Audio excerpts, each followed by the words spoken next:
America की मतम की प्रेसिडेंट अब्राहम लिंकन की पुंसीवारी अब्राहम लिंकन प्रेसिडेंट ओइरमदुना लैरोन चनकिबा कुइरकले अदुबु मागी पॉपुलैरिटी दी ngasisu लैरी महाकपो पॉपुलर प्रेसिडेंट हाइबगा लोइनना मागी मतमदा स्लेव सिस्टम सु कंप्लीटली महाकना मुथतलमकी महाक असे यामना वानंगना हौरखिबा मियोइनी अदुगा फेलर की मथकता फेलर चाखिबा मिसकनी अदुबु वाखन हल्लमदे मदुना मरम ओइरगा अमेरिका की माय पाकपा प्रेसिडेंट ओइरमखी अब्राहम लिंकन 12 फरवरी 1809 दा अमेरिका की केंटकी स्टेट की हार्डिन काउंटी को मफम दा पोखिबनी मपा की मिंग थॉमस लिंकन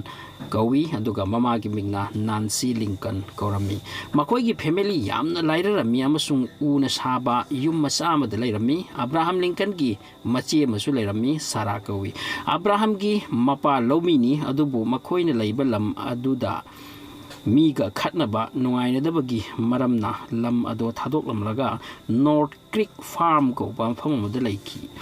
मफम अदुसु लौ उबगी मतिक चा मफम अमा सेमजै अदुबु मफम अदुदगी अमुक लम की प्रॉब्लम ओइरकपना थादोक्तुना चटपताकी उपाय लेतना लिंकन फैमिली इंडियाना दा लैबा कोहियो तुरेल की नाकता जंगल मनुंगदा सेंदोक लुथोकलगा लैबा हौकिरमी मदुगी मफमदो ngasisu protection तौदुना Lincoln memory हाइना Tholi यामना नुंगाइतबा वादी इमुंग मनुंग लाइरा अनंग खांगलिंगे चैरक्तुदा अब्राहम की ममा लैखिदे मतम अदुदा मागी चही 8 मंगाइरी मचे साराना चही 13 फारे अब्राहम स्कूल चली अदुबु मागी मपाना हाई स्कूल तंब तोक लोइबुंगो सेनवाई फार्म द थबकसु अदुबु अब्राहम लाइरिक यामना पानिंगलमी टाइम फंगबदा ममानबसिंगदगी लाइरिक लौरगा पारमे अब्राहम की मपाना युमदा नुपी अमदी लैतबा यादबनिना लुखराबी नुपी अमा थीखिरमे नुपी अदुगी मचा अहुम हानदगी लैरक्लमे मिंगना सारा बुश जॉनसन कवि अदुबु पोक्तबी ममासिना अब्राहमबु अपोक्पी ममादगी हेना नुंसीबिरमे ममा लैत्रे हाइब वखंद लाक्तनब होटनकी लोइनना सारा बुशना मागी लाइरिक तमनबसु लाक्नबिकी महाकना प्रेसिडेंट ओइरगा इंटरव्यू अमदा हाइकी आइना ngasi ओइरिब पुमनमक असे आइगी इमागी मतेंगननी अमरोमदा अब्राहम की मपा मचा लाइरिक हाइनब होटनबगी माइकैद नटलमदे लाइरिक तमलनु युमगी थबक तौ असितनी उपाय लैत्रबदा पैसा खरा थोकनबगी दमक अब्राहम लिंकनना उगी ही मचा म चल्ली मदुगी मतेंगना मीगी पोचे लांथोक लांसिन तौरगा सेन खरा तालमी लोइनना मागी फार्म दसु थबक सुई अदुगा मीगी फार्म दा हिंगोल द चलगा थबक सु सुबिरमी मसिदगी फंगलकपा सेन अदुना लाइरिक लैरगा पारमी अमरोम द कॉलेज चटपदी तोखरे माना पारिबा लाइरिक अदो लोगी लाइरिकनी खरनी मतुंगदा महाक थांगनबा मफमदा दुकान अमदा सेल्समैन की थबक फंकी मदुदगी मतम खरा फंगले लोगी लाइरिक औराइबा तोकलमदे दुकान दुदा सेल्समैन ओइबा तंजासिदा माना खंगलकी तुरेल अदुगी वांगमगी खुंदा रिटायर्ड जज अमा लै अदुगा मागी नाक्ता लोगी लाइरिक यामना लै लिंकन न खली जज अदुदा मागी लाइरिक पाबगी अयाब पियु हाइजरुके मतम अदुदा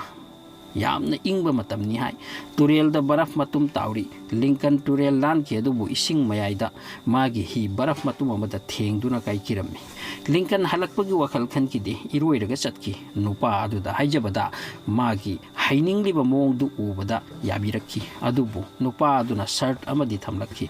आइगी सर्वेंट लेते अदुना आइगी युमगी थबक तौबा तानी लिंकन न याखिरमी नुपा अदुगी दमक जंगल दगी सिंग यालग पुरखी इसिंग होनबिरमी असुमना लैरकपदगी खुंगंग अमगी पोस्ट मास्टर की थबक अमा फंखी मसिदगी तपना तपना मीसिंगना माबु सक खंगलखी अब्राहम लिंकनना मीसिंगी अवाबु उरगा राजनीति द खोंगतारगे खलखी मरमदी मतमदुदा स्लैब सिस्टम चतनरमी मीसिंगना अथंबसिंगबु ओत नैबिरिबा मधु मा उबंगमलमदे पामलमदे मधुगी चटनबिदो मांगहनबा पामलमी अदुदगी लोकल एमएलए गुंबा फम अमदा लेपकी अदुबु मवोंग थीना माइ थीकी अमरोम द इलेक्शन लेपदगी पोस्ट मास्टर की जॉब अदुसु मांगखिरमी पैसा वारमी लिंकन नुपीदगी लापना लै 24 इयर्स सुरक्पा अद्वाइदा रूटलेस कौबी नुपी अमबु माकना यामना पामजेकी अदुबु रूटलेस कौबी नुपी असे लाइना अमना नादुना सिखिरमी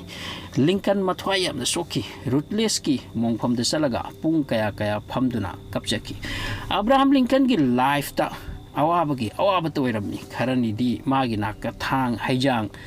थमलमदे मसाबो मसाना हातोखिनी कीबदगी महाक कंप्लीटली डिप्रेशन दा लेकिरम्मी मतम अदुदा मागी मरुप पॉलिन ग्रीन कौबा अमना मांगोंदा थौना पीकी मागी फ्रेंड गी हेल्प तगी एमएलए लेपदगी अमुक माई पाखी मतम अदुदा माना क्वाइदगी अंगांग ओइबा एमएलए नि पाखंग सिंबु माना मागी माइकई द चिंगसिन की असेंबली दा कानबा फजबा वाखक थंबगी दमक मागी मिंग वांगलकी मागी वफम दगी लेबाक असिगी कैपिटल सु स्प्रिंगफील्ड द होंकी हौजिकती अब्राहम उकिल ओइबगी लाइसेंस सु फंगले मतम अदुदा माना अफाव उकिल स्टीवार्ट कौबा अमगा फंगलकी मखोय अनि पुल्लगा थबक सुबा हौकिरमी खरनी मतुंगदा स्टीवार्ट न माबु थादोकलमकी मतम अदु फाउदा अब्राहम लिंकन द पैसा लेरमदे मरमदि माना लाइरबगी केस तौबीबदा लुपा अमा लौरमदे वारसु वाना चही कुन उकिल गी थबक तौरमकी लाइफ टाइम चिंथीबा केस अमता सोनखिदे मागी उकिल लाइफ की वारी कया लई मदुदा माना सेंगना लूना चुमना चतखिबगी प्रमाण पीरी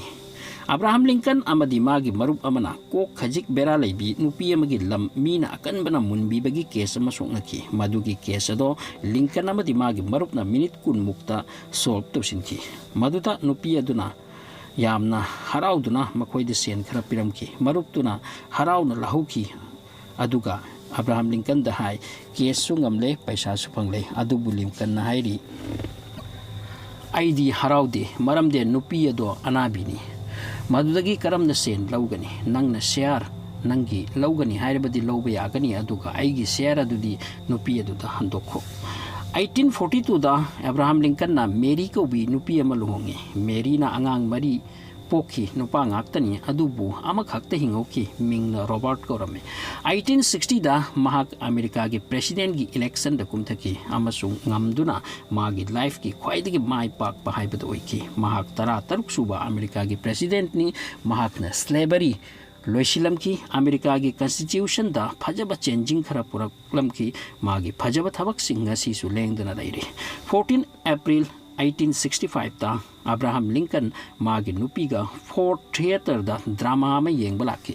मसी वाशिंगटन डीसी दनी माबू अफाव एक्टर जॉन वेल्किस को बामना नोमैन कापलम की मथंगी नुमित लिंकन सीखिरमी मागी लाइफ असिदगी खंगबंगमी वा नाबा मतमदसु निंगहंदना चलबदी पंथुंग यौवी हाइबसे असेंगबनी हेलो 1 मिनिट अमुक्ता ngaibiko aigi hindi channel balai haugatpa kuirabani chaukhatpa sukya yatre kanamatana subscribe to bidre hindi tamlaga hona jabani amuktang subscribe to biyoba please video yengba yengdaba apamba video yaurabadi yengbibe yai no phadoksu hindi khara improve oina ba isu hona jabani adom su yenglabadi improve oigani please copy kanu link to aina description ta thamjari bani thank you